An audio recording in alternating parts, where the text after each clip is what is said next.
So thanks for joining us. Oh, thanks, Noam. Thanks. I'm used to Joshua always doing that for me. Like, oh, thanks. I always forget to push the button. So, well, I think first and foremost to talk about this, I think the impetus behind this is, we got some employer feedback, through interviews, students, of course, trying to understand the recruiting process a little better. And so then various feedback, of course, Noam from as the Dean of SciSim School of Business. Oh, I'm sorry. Should we introduce each other too? I guess just for prosperity's sake. So forgot to introduce ourselves. I'm Jim from the Schwab Global Career Center for Strategy and Career Development. Noam? No, Wasserman. I'm honored to work for the students of SciSims and play a couple of other roles within the YU. Excellent. And I'm Robert Ogle. I'm one of the staff psychologists at the Counseling Center at YU. So recording for posterity's sake, right? So, but yeah, we through feedback and collaborating together from various feedback, of course, that Noam has heard and Rob and myself, figured it's time to try to discuss, to hopefully return some normalcy to recruiting, the recruiting process, understand where it's coming from, understanding how to navigate it. I mean, of course, COVID is the big elephant in the room. We can't always forget that. Has made some impacts on recruiting, but all things have kind of stayed the same too, in many ways. So I think from our discussions between Noam and Rob, talk about, understand knowledge is the key, and understanding having proper expectations, I think, is the whole purpose and the impetus behind this meeting. So for me, myself, just being a history major, being who I am from teaching, we got to start from a historical perspective. So I'm not going to go back too far, but it always helps to look back so we can understand where we might be going forward.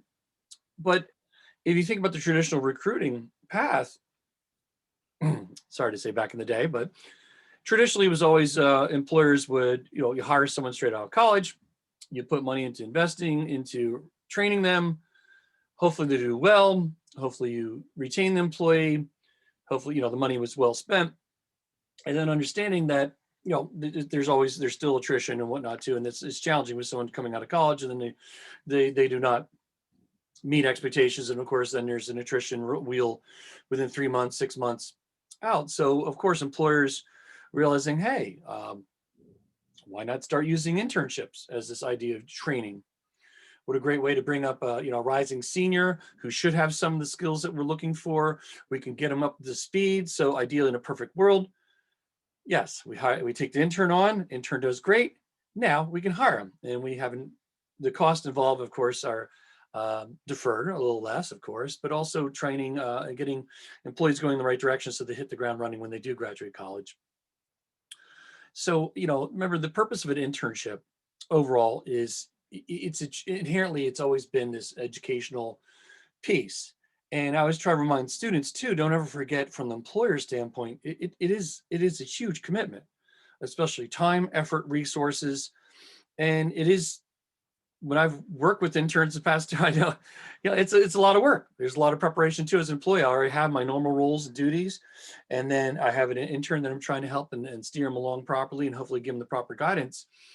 So over time, the training programs ramp up, and employers start putting money into these internship programs and start building out the recruiting cycle. So it just goes a little, it goes beyond, grabbing them as an entry level, recent college graduate. Now, how far back can we reach into their college career? Now, I got to also remember, the challenge here is the knowledge level and the skills needed. So inherently, no offense to any of us, but of course, being 18, 19 years old, we're still exploring life, checking, understanding things, growing, and going from there until, even for our classes, we haven't even probably started into some of our higher level classes yet. So as an employer, if I bring you on, I don't know how much work you could do.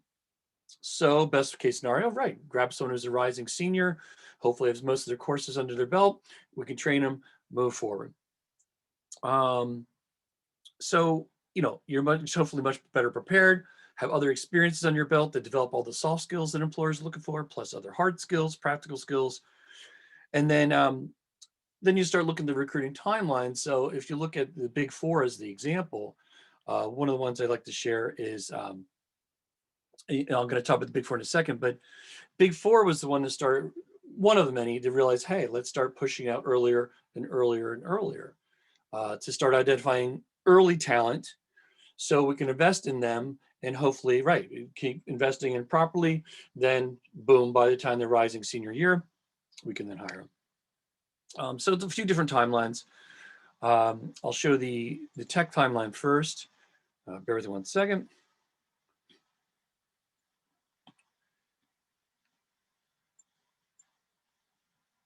Looking at the tech timeline as a starting point, a little more traditional.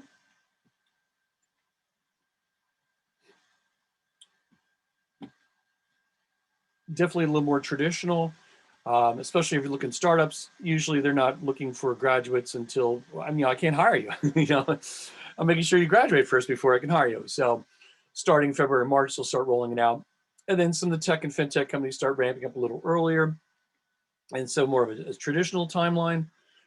And then finance also more or less following this, but also they would start ramping up their accelerated recruiting earlier and earlier.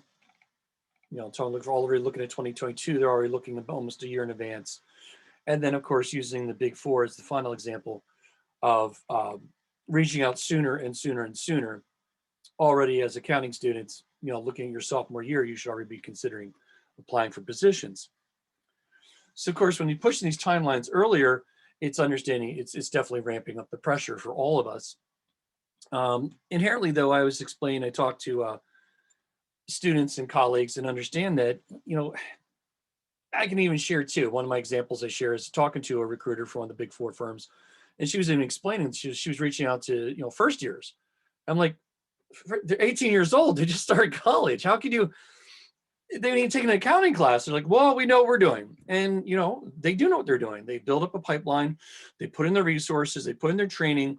They're following their research. They're following their outcomes. And this is what works for the accounting firms, to identify talent very early. And then, of course, then for any of us who are in the accounting field, understanding, are you going to follow the CPA track or whatnot too? And then you start with that as the backwards, which of course we dive into further. I'm just talking about it in general. And also I explain students too, to understand recruiters know that they're interviewing candidates. That's mainly accounting students. Jim, I didn't take an auditing class. I mean, taking a taxation class. I said, they understand. And that's why they're looking for leadership, teamwork, initiative, being involved, all these other soft skills. They're trying to identify us as a candidate, especially in the accounting field too. It's like one thing, okay, you're doing well in your academically, great. I hope you're going to, we're hoping you're going to pass the CPA. It looks like you're doing well. Now we're looking for more personality and how you will fit into the teams and leadership, or, whatever they might be looking for. So understand that this is the process, that it's, always, in the past way it's been, but now that students always see the accounting start recruiting so early, a year and a half advance, they all worry about their fields. So we figured try to bring it along here to understand that, be proactive. The proactive steps you can take. Knowledge, as I said in the past, is power, in the sense that, you have knowledge that should hopefully assuage any fears, and the knowledge will help understand, oh, okay, this is how it's going to work. And then, it's always a good time to start the intentional outreach, no matter what your career might be, but to start reaching out to folks in the field, to start chatting and understand how the companies hire, how the process works. And again, that's another way to kind of bring down the levels of, stress that we're all under, but understanding more what each company wants and what they're looking for. And also the last, my little last sales pitch, of course, is understanding the preparation that we offer here in the center. Of course, the resume, understand how to build your target companies, your networking, all those other skills that we bring into the organization, the organizational skills to bring to the students. So apologies there, mumble there. So always be prepared and definitely work with us in the Career Center. So any questions right now from about the recruiting timeline? Just Jim, to go and add in a couple of things in terms of my observations with that. You're talking about like the anxiety and the timelines that people go and follow. The ones you were just talking about were the biggest of companies who are going, and they have plans ahead of time. Every year they have lots of people they're bringing in. There's a difference in the timeline for the smaller ones. So the smaller firms, even the startups at an extreme, but they're far later into the cycle. And so if someone's trying to go and tackle a small type of an organization to go and get an internship, and they're fretting about it in January, those places aren't even going to figure out that they have a place for someone until March or April. And so a lot of times, first, the ones who succumb to having to go and grab something early are going to be off the market. And then you will have the terrain to yourself if you can go and stomach, being able to stick around in there. But also keep in mind the size of the company, the likelihood they're going to be able to go and figure it out early. And if they won't figure it out early, hold back. Don't get anxious about it, because those will be there with a lot less of the competition that you might face otherwise. No, of course, and that's what I always tell students too. It's the bigger companies. I always say, in general, rule of thumb: the larger they are, the earlier they recruit.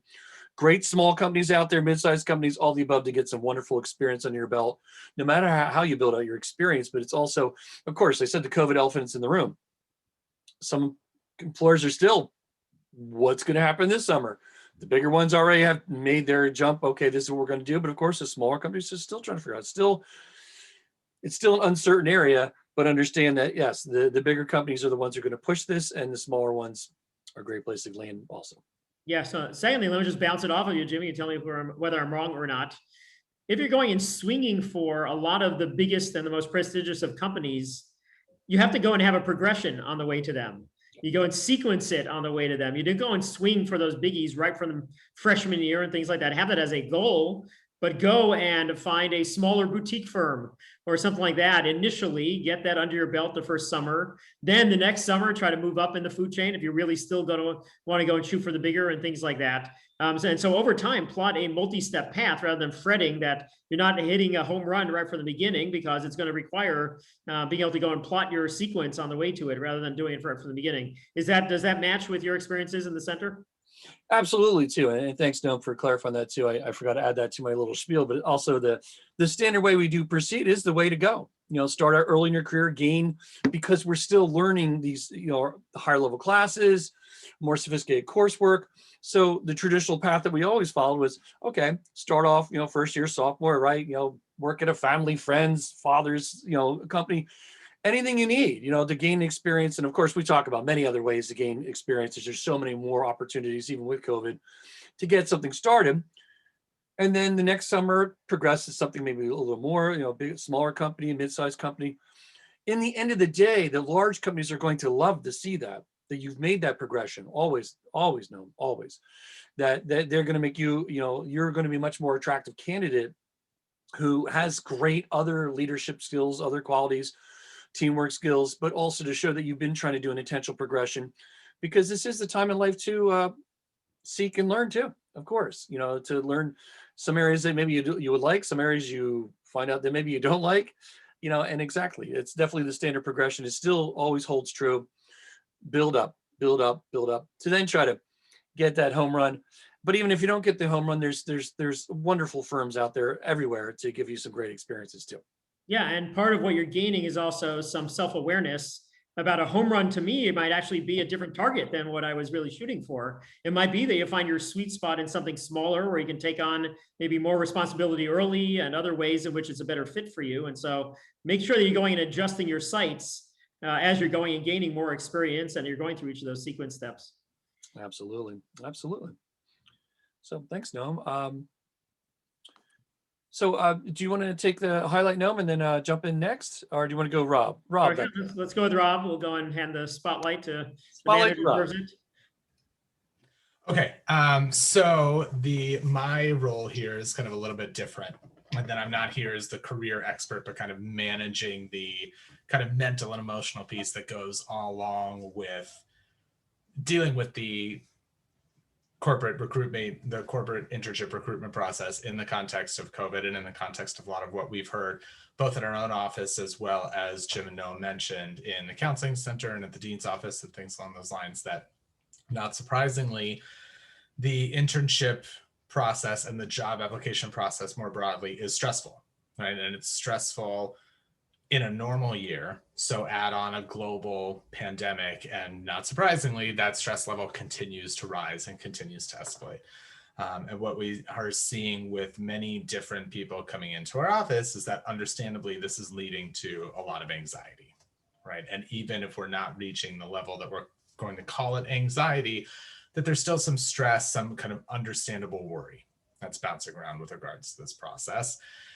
And so what do we do about that, right? And how best to handle that and kind of manage our expectations and manage our own functioning in a way that's useful while we're going about trying to nail something down and find an opportunity, whether it be for this summer, for a year from now, 5 years from now, as we're thinking ahead, whatever it might be. So a few key points. Obviously, stress management is a big topic and anxiety management is a big topic and is very common for students. And so the first point I want to make that I think is useful for everybody is that if you are worrying about the internship process, about the job process, about what's going to happen this summer or when you graduate or a combination of those things, you are not alone. That is the rule for college students, not the exception. Not surprisingly, it's okay, we're finishing up school here and then I have to go out and get a job. What does that look like? If you weren't worrying about that, at least to some degree, at least a little bit, that would be unusual, right? So it's very typical, very normal and appropriate that you be worrying about what's going to happen to you after college and what's going on. The data suggests that somewhere in the neighborhood of 80% of college students within a 12-year period will suggest that they're so overwhelmed by all the things they have to do and all the things on their plate, both currently and kind of looming in the future, that it makes it difficult for them to function. So if you are kind of struggling with that sort of thing, you're worrying about what's going to happen, you're in the majority. You're absolutely kind of where you're supposed to be, right? That's very normal. That's very typical. So I wouldn't worry about worrying about these things, right? But it's a question of not whether you should be worrying at all or not. It's a question of degree. So at some point you reach a kind of a breaking point, right? The opposite end of the kind of curve where now the amount of worrying that you're doing maybe is no longer helping you, is starting to get in your way. So that's the next point that I want you to kind of consider and take away, is that when we're thinking about worrying, right, we're thinking about anxiety, we want to differentiate between what we call helpful and unhelpful worry. So how do you do that, right? So I have two questions that I like to ask. It's a quick and easy way to figure out, okay, am I worrying the right amount and in the right situation here as I use for enough? First question is the worry that I'm doing right now leading me to a specific behavior? What does that mean, right? So if we're worrying about something, very often, worry is really under the umbrella of kind of fear, right? It's a fear-based emotion if we think about it in general. And fear has a behavioral drive in it. It's trying to get you to do something. The reason it's uncomfortable and the reason that we don't like it, and then it tends to be very hard to ignore, is because it's trying to get you to do something usually important, right? So the simple example of that is if you are walking through a jungle and you turn a corner and see a tiger, you're probably going to be afraid of it, and you'll be afraid of it quickly, right? And that's going to make you want to run away. Now that's an appropriate response when you are facing a tiger. If you don't do that, or you sit and wax philosophical about maybe it's not really hungry and it won't eat me and I'm dead. That's it. I've been eaten. Like, not helpful, right? So you're trying to get away. So when you're worrying, what's the thing you're trying to avoid? It's something in the future going wrong.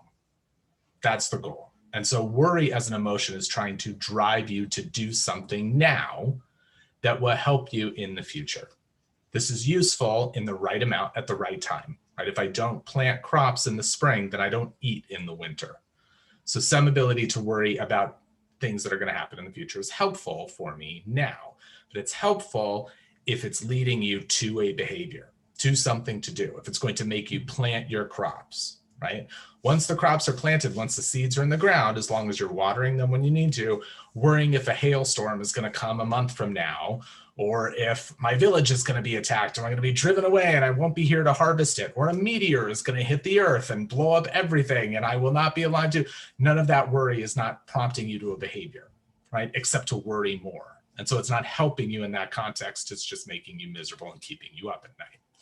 So first question, does it have a specific behavior? Is the end result of me worrying about this thing, I should go do this, right? So in the context of an internship, is worrying about the job making me do research about firms that I might apply to, or go on Indeed.com and see who is currently hiring for summer internships? Okay, that's probably helpful. Seeing who's hiring, right, might help you do something. So it's prompting you to a useful behavior. Okay. So that's the first question. And if the answer is, no, there's no behavior except to worry more, probably not useful for you. Second question, if it's prompting me to a behavior, is that behavior going to be a net benefit to me, right? Is it going to give me more than it's going to cost me to do? So again, simple example, all right, I'm really worried about internships. And so I'm going to stay up until 4 a.m. Googling where I can find an internship in New York, right? And so, yeah, you might find a couple places to apply to, but if you have a test at 8 a.m. tomorrow that you're going to bomb because you didn't sleep, then that behavior is probably not a net gain for you, right? It's going to cost you more to do than it's going to get you by doing it. Okay. So that's how we think about separating between helpful and unhelpful anxiety. If it's helpful, so now the question is, what do we do? Right? Okay. So if it's helpful, what do I do about it? And if it's not helpful, what do I do about it? So we know anxiety and worry tends to feed on itself, and it tends to get more powerful over time.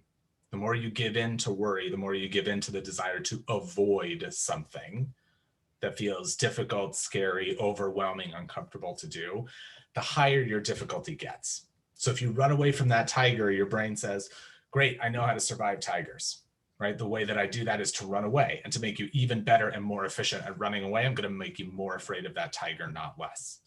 Again, this is useful for tigers. If what you're avoiding is trying to work on your resume because you're worried you might get it wrong, then every time you say, gonna go on YouTube instead of working on that resume, next time you try and sit down and get it all typed up, it's gonna be scarier, not less, right? So if you are struggling with worrying around something and you know there's a behavior you need to get it done, sooner rather than later, just do it.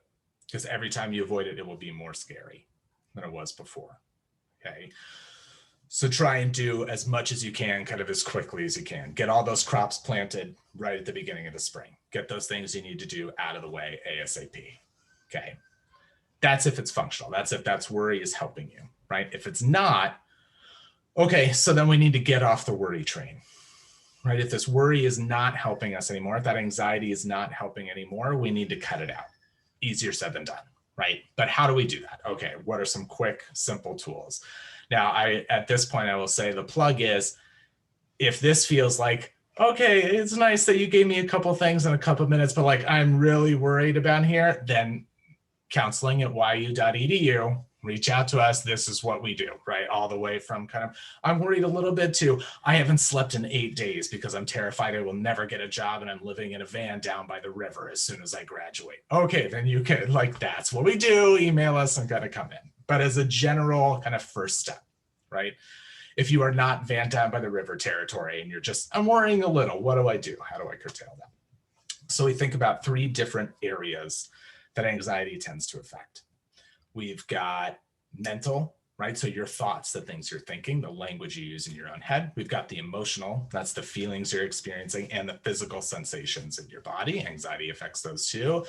And then behaviors, right? It makes you kind of stay away from things, makes you take certain actions that you might not otherwise. Okay, so I'll cover each piece. What can I do to help reduce some of the effects of anxiety in those places? First piece is the mental and the thoughts. Biggest one, as Jim mentioned before, and this is super key here, is gather information, right? Knowledge is power here, and knowledge also means you have a better sense of what's going to happen in the future and less things for you to worry about.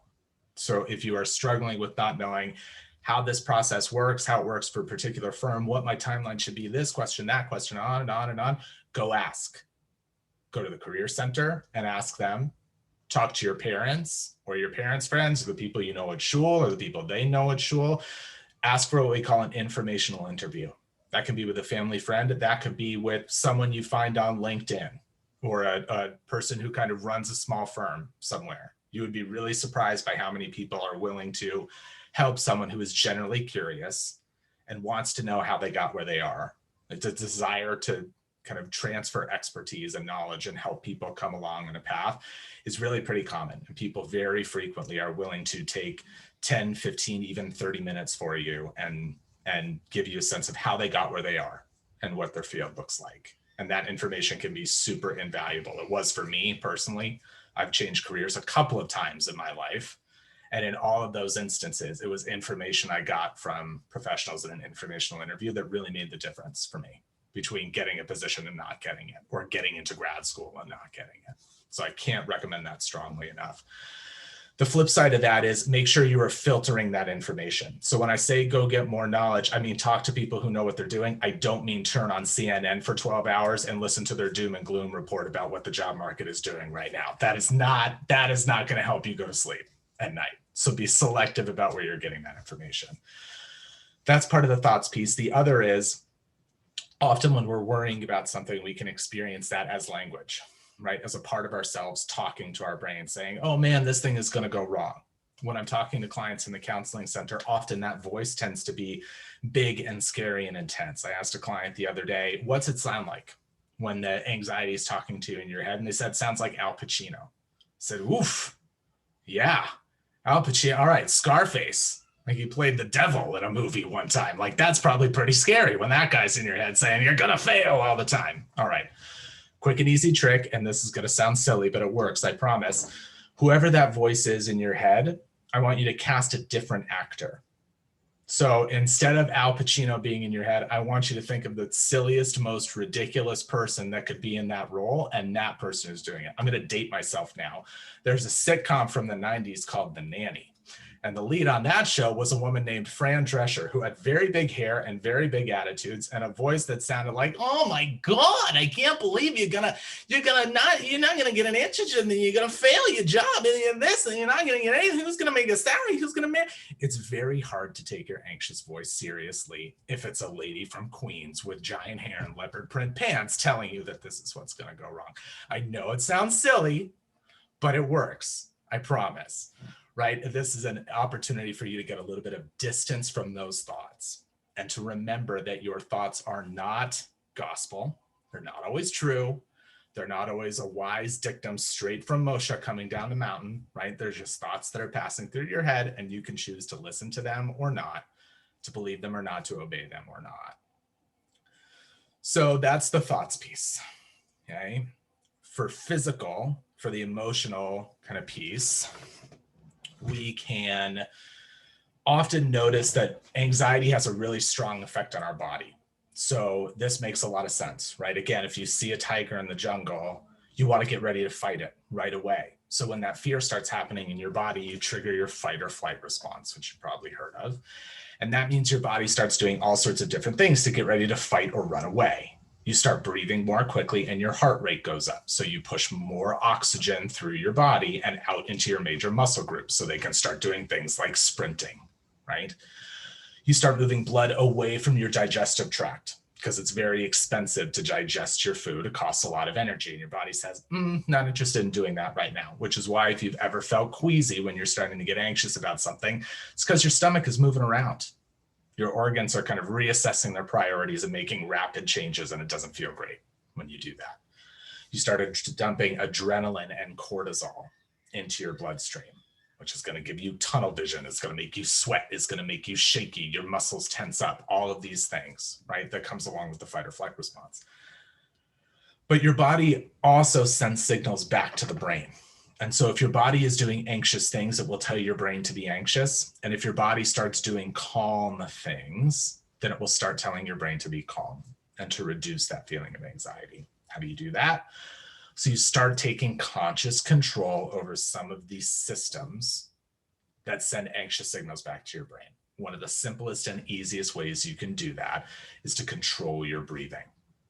So we talk about something that we call box breathing. So you're going to make a rectangle with your timing. So you're going to breathe in for a 4 count, pause for 2, breathe out for a 4 count, and pause for 2. Then you're going to repeat.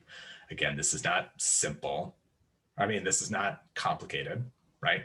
Not super difficult to do in the moment. But as you do that, it slows your breathing and slows your heart rate and starts sending messages at the neurological basic brain level back to your brain that, hey, I am not in danger right now. Turns out there is not actually a tiger in the room. I am not about to be eaten by an apex predator. I can probably let that adrenaline come down just a little bit. It's probably okay. Doesn't take very long typically a couple of minutes, will help you to kind of readjust, start saying, okay, do I need to be this level of anxious right now in the room? Probably not, right? The last thing we can do on the emotional piece, this comes back to something I talked about briefly before, is that we want to kind of notice what's going on and to accept that it's there. So we don't choose our thoughts and emotions, and I can prove that to you pretty simply, right? If I'm going to make a phone call and in 30 seconds, someone is going to knock on your door. And if you can fall in love with that person in 1 minute, I will give you $1 billion. Billion with a B. Jeff Bezos money, private island money. You can leave this talk because you never need to worry about money again. Sort of money, right? Who needs a job? You can go live on a beach and drink Mai Tais all day. No one is going to make that. I can offer that even though I don't have $1 billion to offer you, because no one can do that. You will never genuinely fall in love with somebody in a 1 minute period. Can't do it. No matter how hard you try, no matter what you think you're going to be able to do. Why? Because we don't choose our feelings. So you don't choose for that anxiety to come, right? You didn't pick it from a menu. You didn't order it and say, I'll take a double helping of anxiety today, please, right? It just comes in response to your situation.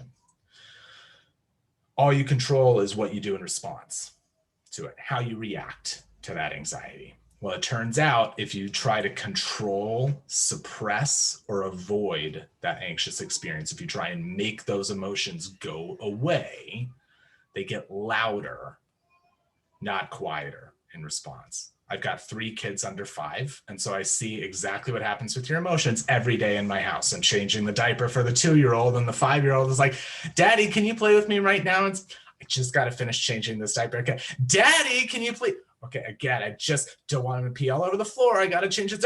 Daddy! Okay, louder. They get louder in response. In fact, I think I hear one of them doing that right now downstairs as I am giving this talk. Hopefully that's not coming through the microphone. Point being, your emotions don't want to be ignored, right? They are designed to be difficult to ignore because they're trying to keep you alive. Not helpful to ignore a tiger. So in response, they will get louder the more you try and ignore them, suppress them, control them, fight them, and push them away, the stronger they're going to get, the more difficult to ignore and the more uncomfortable they will be over time. So if you see that emotion coming up, thanks, brain. I see it. Like, I'm noticing that I am feeling some anxiety right now. And I get it. Thanks, brain. You want me to plan. My career is important. Like, I should probably pay attention. Yep, I got it. But guess what? I did everything I need to do right now. I've taken all the appropriate actions. I've taken all the steps. I even asked some people who know what they're talking about, because I listened to this guy who said some things on a panel at the Career Center one time. And like, I took all my actions and did it. I've done everything I can do. So if you want to talk about changing things to make stuff better, go talk to God, because everything else is out of my control, right? So you can notice what's happening there and accept that it is going to be there, and it will move away without you needing to do anything about it. Don't have to fight it. Don't have to suppress it. Just turn your attention back to what you can do, what response you can take, and that's it. That's all you can do. And remember that you are in the same place as everybody else. And as long as you're doing your Stadlis, what you need to do, the rest will be taken care of. And it's out of your control, so why worry? That's it. So that's my very brief spiel. If that was transformative and you never have to worry over much about your career again, mazel with my bracha. If you're like, that didn't even scratch the surface for me, counseling at yu.edu. We have operators standing by. Not really, but you could send an email, like someone will get back to you. So that's my spiel. Hopefully that's helpful. Okay, great. Full service provider. You get pop culture critiques. You get fatherhood lessons, and you get anxiety. That's right. One-stop shop. I try to be very, very efficient, all in 15 minutes. That's what I'm saying. Okay. So let me dive into some of the things that might go and help with reducing some of the anxiety. Let me go and set the table for a little bit of some of the things we did last summer that we're thinking about going and introducing this summer. Let me pop up here. Some of the things that we went and did. This is what we were going and facing a year ago, about the summer of crisis that we then went and turned into the summer of opportunity by going and having to get creative, having the crisis spark creativity. about thinking about a bunch of the ways that we could go and be able to serve the students, rather than it being the summer of woe and the anxiety-ridden problems that everyone was going and facing, about how to be able to go and rise to the challenge. And those are a bunch of the things that 120 YU students went and took advantage of. Be able to go and get stronger from the summer, be able to go and tell some real stories about how the resilience that they built, how the contributions that they made amidst the challenges were far more the story of their summer rather than what everyone else was going to be going and telling to recruiters when they're going through it this year. A key thing in terms of the framing of it is going and seizing on setbacks and being able to go and make it into a Gamzla Tova. This is also going to be for the best. Some of the things that Rob, I think, was going and talking about, being able to harness the productive worry, being able to go and turn it into action that's going to be able to go and spur you on to greater heights, and a very different perspective than the unhelpful worry that you don't go and turn into a bracha, into something that can be a plus for you. Let's just go and see in terms of some of the things that people might think. This is going back, I guess, to Jim's historical perspective. What is the connecting fiber across these major companies now? You got Uber, you got Square, you got Slack, etc. What is the common theme across all of these? They were founded in the devastation that was a little more than a decade ago. These companies came out of the depression back in 2009, 2010. And this is where you can go and make it into a Gamzla Tova, go and find ways that when everyone else is running the other direction, when everyone else is woe is me for the summer, being able to go and seize on the opportunities that you can go and be able to have a much stronger story to tell, a much better set of experiences that you got under your belt, a lot more self-awareness that you've built by going and diving into doing something that's very high impact. And so in terms of that, what we did last summer, that we're thinking right now about whether to go and reintroduce it for this summer, this is where we'd love to be able to get a whole bunch of input from people about it. One of the things was summer apprenticeships in terms of research. Being able to go and have professors go and post in the Career Center a bunch of the opportunities that we're doing research with them. And we had a bunch of students who went and took advantage of that. Another one is the Consulting Force and Innovation Lab that we can talk a drip about. That right now, this is the one that's the main one. I'm wondering whether we should be going and doing that also. And then the final one is on the internship side, that we're actually having a brand new thing. We had a foray into the virtual last summer, but for this summer, we're thinking about going and doing what the original plan was and be able to go and do this in person. And I'll talk about that in a drip. So let me just go on the last two of these and go a little bit more deeply into it. In terms of the innovation lab and the consulting force, this is going to bring students in to go and get trained in the beginning of the summer in how to be ACE consultants, be able to go and learn from the best how to be able to go and understand all the things that go into doing projects well, managing the projects well, managing the clients well, and learning about it from the best. And so we had, for instance, a partner from McKinsey, the top strategy firm in the world, going and talking about client management to the students. We had ways in which they were learning from Accenture, top consulting firm, about design thinking, a whole variety of other sessions that they were going and tooling up. We also had a Wicked Problems hackathon where the students were learning teamwork and being able to go and tackle things and be able to present them, getting a whole bunch of other skills that have to do with being a consultant. And so that was the beginning of it. And then we unleashed them to go and do projects, either for Innovation Lab, Israeli startups, or for YU Consulting Force, a whole bunch of nonprofits. And so that was what the early cut that we had last summer at it was for. I'll give you some examples of right now where students from the consulting force are able to go and do interviewing far better. So a lot of those students who are woe is me, head down on the keyboard, are now doing interviews, and they're trying to go and paint a picture of this is what I might be able to do for you. As opposed to people in the consulting force and innovation lab being able to go and say, this is what I did do. Amidst challenge, amidst everyone else having problems, I had an impact. I went and was able to grab the reins and make it into a summer of strengthening and being able to go and inform me about things. And so these are 4 things I'll show you from actual projects that the students did last summer within it. I redesigned the data architecture for a major nonprofit that was having trouble scaling. Is there any chance in your firm, Mr. Interviewer, that you might want something else that I can go and bring to you that's along these lines? Next one, help the founder of an Israeli artificial intelligence startup penetrate the American market. Ms. Interviewer, is there any challenge that you guys are facing that might be able to go and gain from these skills that I want to build? By the way, hopefully you've gone and done your homework beforehand to be able to go and see what are the challenges the company is facing, where you might be able to fit into it, and then you can go and key into it. But these are some of the things that you'll be able to go and take a strengthening exercise and be able to use it to be able to be a lot stronger in the job market. Create and execute a social media strategy for a young nonprofit focused on teens at risk, going and showing how you were able to go and really contribute to an organization that was having an impact in a central way. And I designed and taught a leadership development bootcamp for an organization helping college students deal with stress. Right up the alley of what Rob was going and talking about, but doing it en masse amidst the crisis and being able to go and have that kind of impact. And so being able to go and find those ways that you might, and there's lots of other ways that you can go and find the strengthening. It might be that you can go and find internships yourself, be able to go and double down a little bit, understand the timing, understand where everyone else is having the anxiety, and turn the productive worry that you have into being able to do it. But if not, hopefully if we can go and introduce at least some of these things within the YU realm of people being able to go and take advantage of those things again this summer. The new piece, as I mentioned, this is something we explored. This is the flyer that we had last summer for being able to go and do the first ever in-person YU Israel internship program, where we went and we're going to partner with Mass Challenges, which is the biggest startup incubator in Israel. They have 200 companies that have come through there. And we are now very deeply into discussions with Mass Challenge of doing it in person this coming summer in Hashem.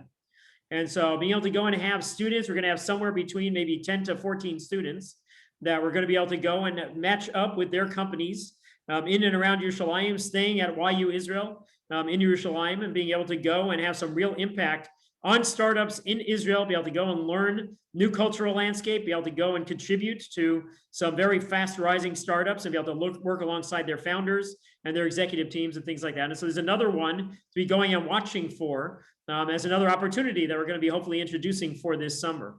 And so we'd be able to go and have the ways that this is going to build not just one potential pillar for your career, but a second potential pillar. There's the ways in which you're tooling up within class. This is where you'd be able to go and have some very foundational things over the summer to be able to go and strengthen the way that you can be suited for lots of jobs, lots of very rewarding kinds of jobs, and be able to go and be a lot better at being able to go and interview for them.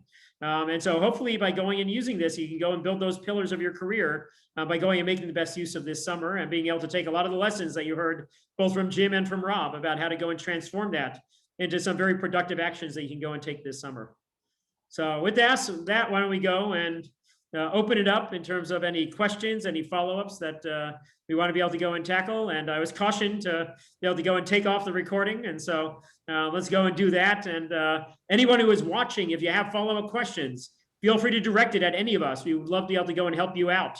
And so send them over and we'll be able to go and tackle them.